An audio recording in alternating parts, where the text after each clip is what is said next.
Michigan's primary vote sets the course for November. The Joe Biden-Bernie Sanders showdown ends with a decisive Biden win. Nolan and Stephen Henderson join me to talk all things election 2020 and what happens from here. And then, more columns written than anybody in the nation. At 101 years old, longtime newspaperman Danny Raskin is still writing for the Jewish News. The stories, the restaurant reviews, and the dish on everything from flaming cheese to the Purple Gang. You won't want to miss it. I'm Christy McDonald. We're at Common Pub in Midtown. One Detroit is coming up. Support for this program provided by W.K. Kellogg Foundation, a partner with communities where children come first. The Cynthia and Edsel Ford Fund for Journalism at Detroit Public TV. Masco Corporation is proud to manufacture innovative and environmentally friendly products for the home. Delta faucets, craft-made in Merillat cabinets, and Behr brand paints have all been designed with you in mind. Masco and its family of companies, serving Michigan communities since 1929. The DTE Foundation is a proud sponsor of Detroit Public TV, among the state's largest foundations committed to Michigan-focused giving. We support organizations that are doing exceptional work in our state. Visit dtefoundation.com to learn more.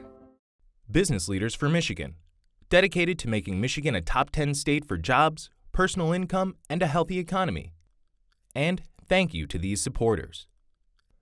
And viewers like you.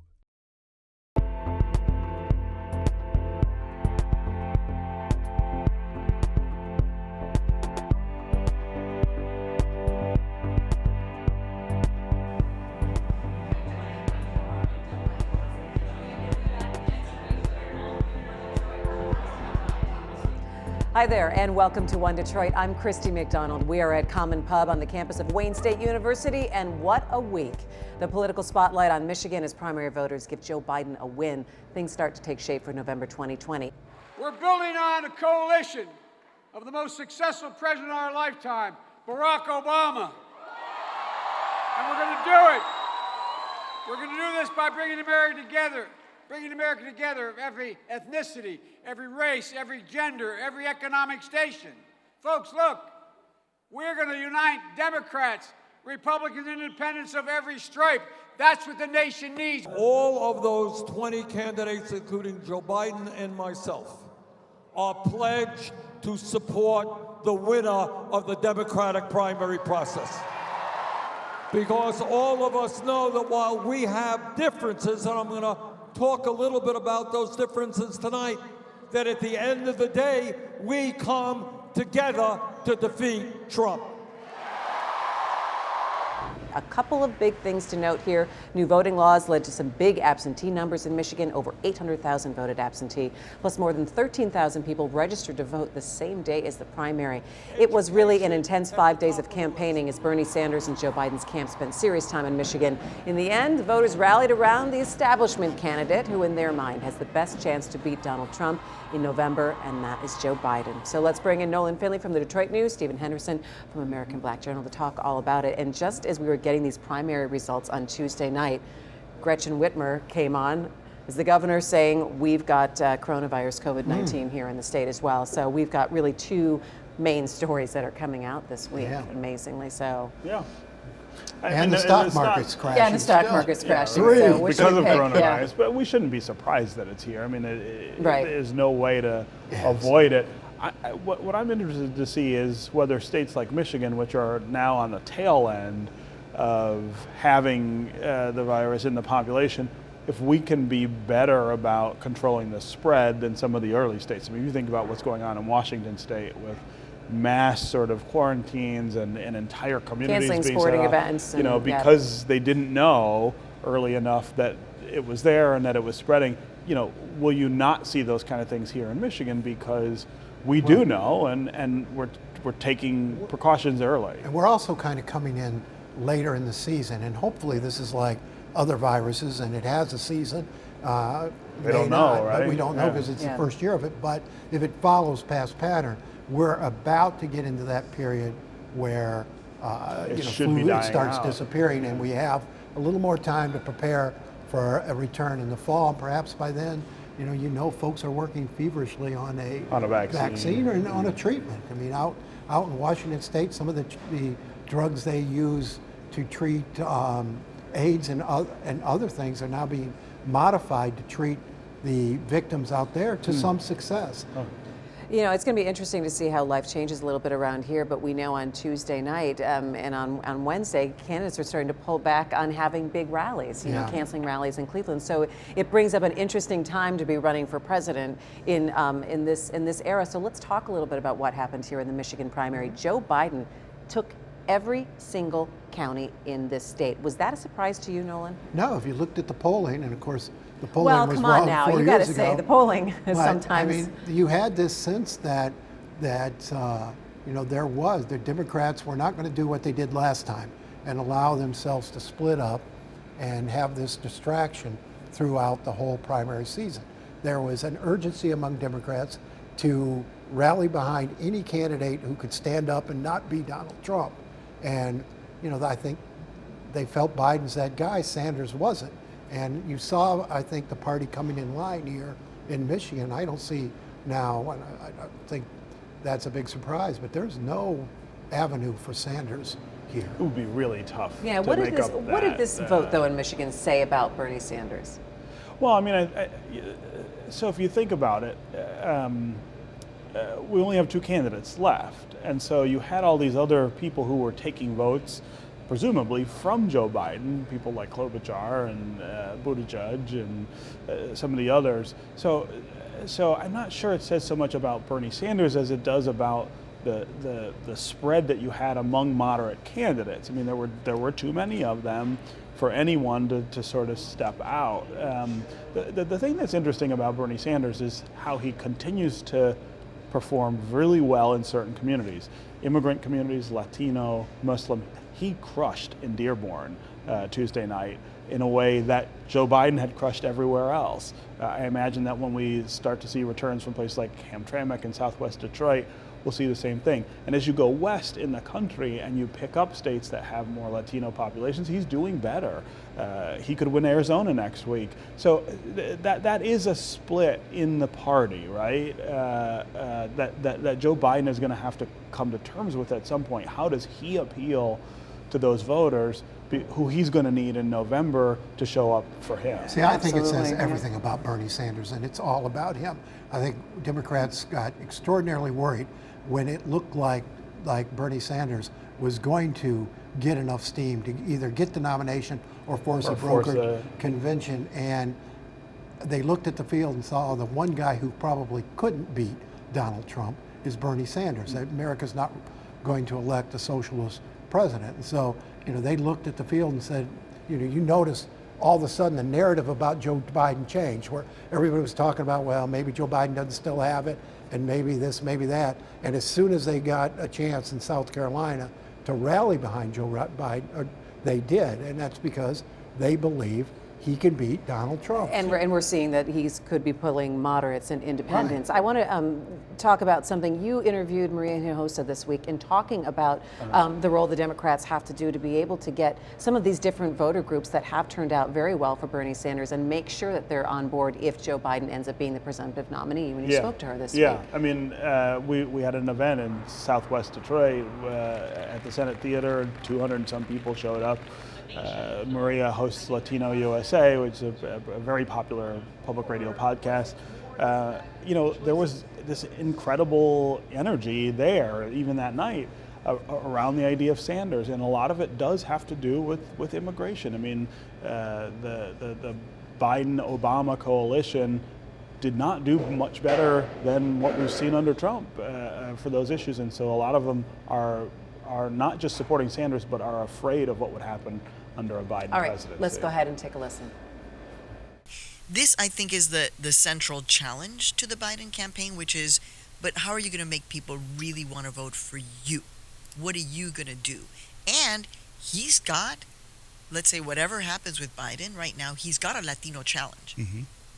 He has got to work to get that voter, which I think all of us Latino political analysts who are watching this, you know, we are saying this is a vote that is aspirational. They will respond when you touch them. The way Sanders, the campaign basically organized itself, which is like, no, this is going to be one of the keys to our win. We are going to integrate them in everything we do. Door knocking is going to happen. not so much ad buys in Spanish, for example, door knocking, right. Door knocking. Óigame, ¿sabes del tío Sam? Del tío Sam, no, del tío Bernie? Del tío Bernie? Del abuelito Bernie? Del viejito, you know? So... And has Sanders, in your opinion, been more effective at that so far? Yes. I mean, just if you look at the way the numbers have gone, he has been more effective. That is, Latina voters delivered Nevada for him, which was huge in terms of the short trajectory of what feels like an eternity now in these primaries. Right, that was ages ago. Latino and Latina voters are central to the Bernie Sanders coalition, if you will. Yeah, I think where we're at now is, I mean, Joe Biden is not a perfect candidate. He has some obvious flaws, as we saw Tuesday in his confrontation with that construction worker. The potential for him to walk the party off the dock is great. And the question, I think, that remains to be answered is the anti-Trump vote fervent enough that it won't matter that Joe Biden's not a perfect candidate, or do they need him to excite the electorate? Because I don't think he's capable of exciting the electorate. Well, you saw a little bit of you saw a higher turnout. A little bit higher, this week. And that is what these primaries now are about, right? And they have been since South Carolina. Can you re-establish this Obama coalition that elected him twice in 2008 and 12, that disintegrated in 16 and allowed Trump to win? Those voters didn't go over and vote for Donald Trump, but they didn't vote. And Joe Biden is showing really strongly in those places now, right? But is it about Biden, or is it suburban is it about families. Trump? I think it's about both. I mean, I think it's about Biden being the better choice in people's minds right now among the Democrats, and then in the fall it'll be that he's not. But are people enthusiastic and excited about a Biden presidency? I think some people might be. I think a lot of African American voters who've been really kind of dissed for saying, well, you're just voting because you think he's like Obama or associated with Obama. I mean, I think when you think of the way in which he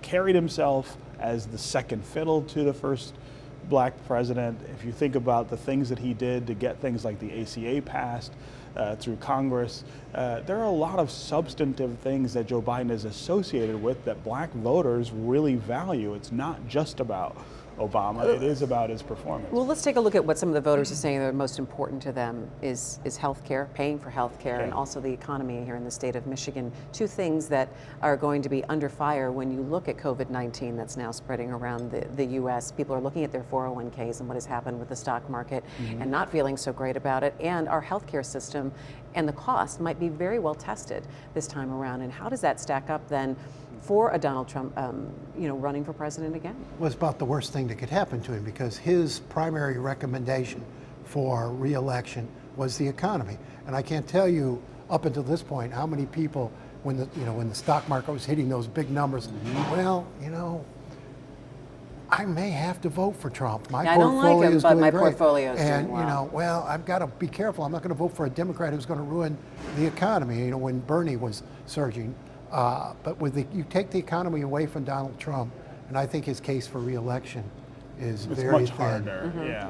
What do you think are some of the major issues that are now going to be playing out? Because the candidates are going to be coming back. Both Republican and Democrat have to come back to Michigan multiple times. Yeah, well, I mean, again, Biden has got to sort of pull these two disparate parts of the party together, and that's not going to be easy. I mean, Latino voters are really strongly skeptical of his candidacy, I think, and they are really powerfully behind Bernie Sanders. And so what do you say to them about why they should vote for Joe Biden? Young voters as well, in general, are much more excited about Sanders than they are about Biden. And you don't need all of them to show up in November to win, but you need them not to sit home en masse.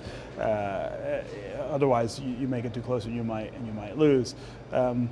Democrats also have to start thinking about the future in this country, which is a browner electorate than we have now.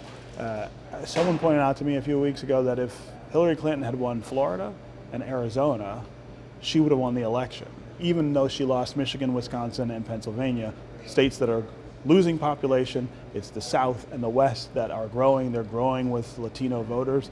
you've got to close the deal with them, not just for what happens in November, but what happens in the future for the Democratic Party.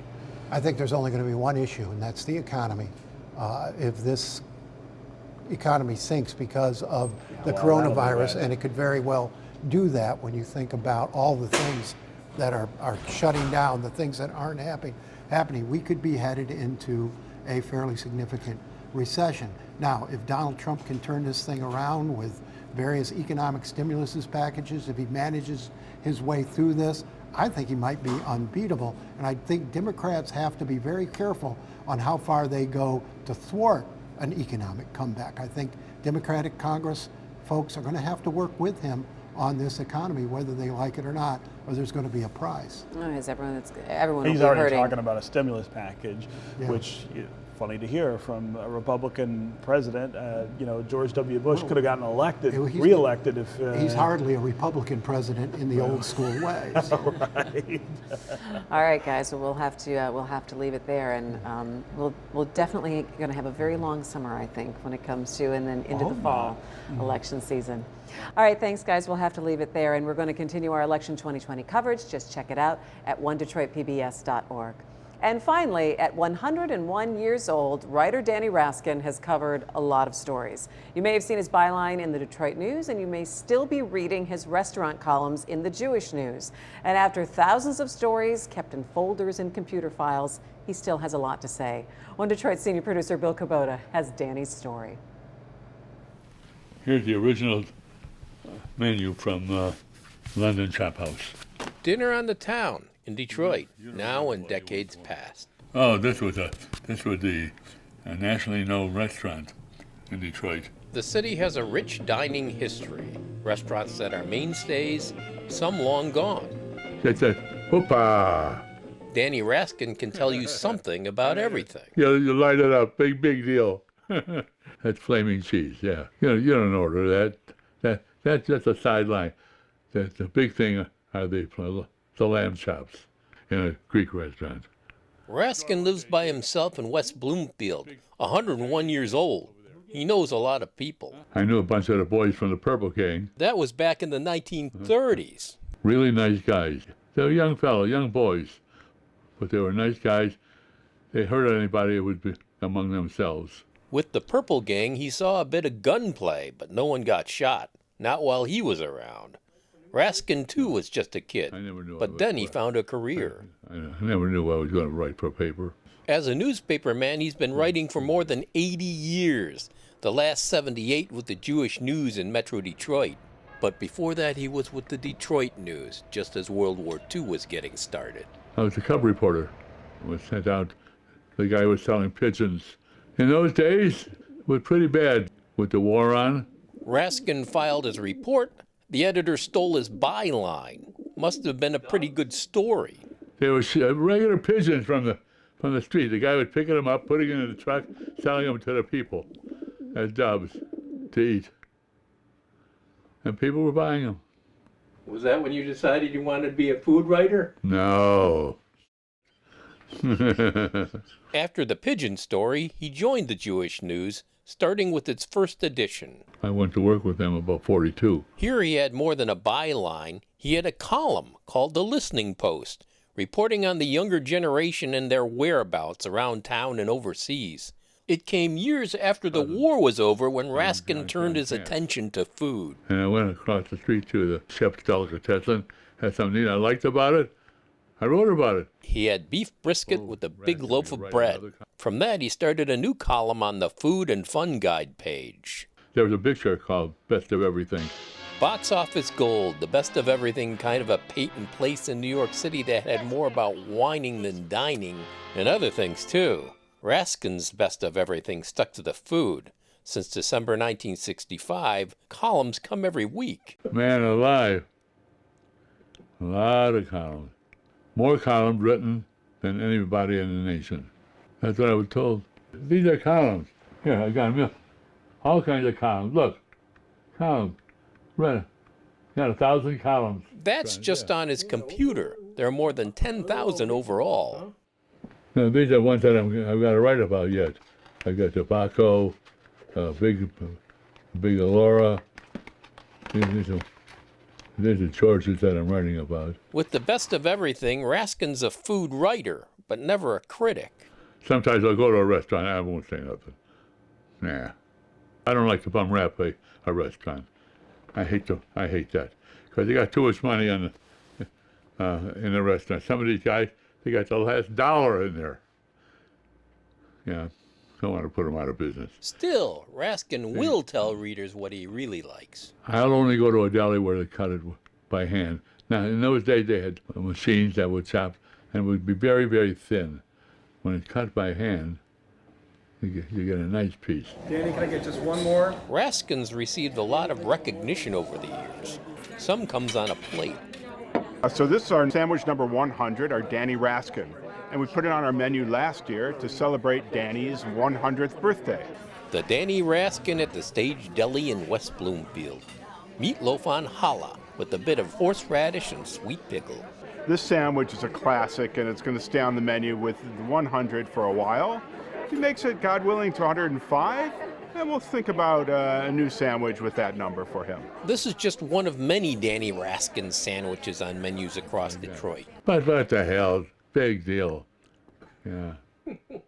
Where does Detroit's past restaurant glory stand next to today's food scene? Old-timers say that years ago it was better. Baloney. The restaurants today are getting better than they were then because you had better food, better service, everything all the way around, especially downtown Detroit. Still, some of us like looking back at what once was. Yeah, so I always enjoy his reminiscence of restaurants that at one time or another held a significant place in the Detroit community, are now gone, and it brings up a nice memory. One of the many places Raskin writes about then and again, a lost West Side landmark at 7 Mile in Wyoming. They just say, I'll see you at Darby's. It's been years ago. Darby's opened in 1955. It seated 500 people. Oh, yeah, it was a terrific operation. Oh, my God. A restaurant and delicatessen all in one until 1968. They had a fire, big fire, and people were crying, watching the flames, but they never found out how it started. People still want recipes for the delicacies served there. Oh, yeah. There'll never be another Darby's. There are others, the chop houses, the seafood joints, the fine dining with skyline views, but Raskin has one tip for diners wherever they go. Be curious. Ask questions. The one thing that people don't do is ask the wait person, what is this on the menu?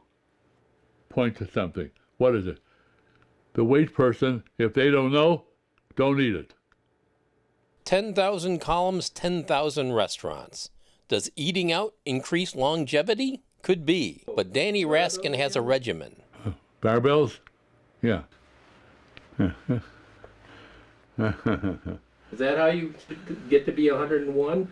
Yeah, that's how you do it. And that will do it for One Detroit. Thanks so much to Common Pub for having us, and thanks to you for watching. We will be back next Thursday with an all-new One Detroit. We'll see you then. Take care.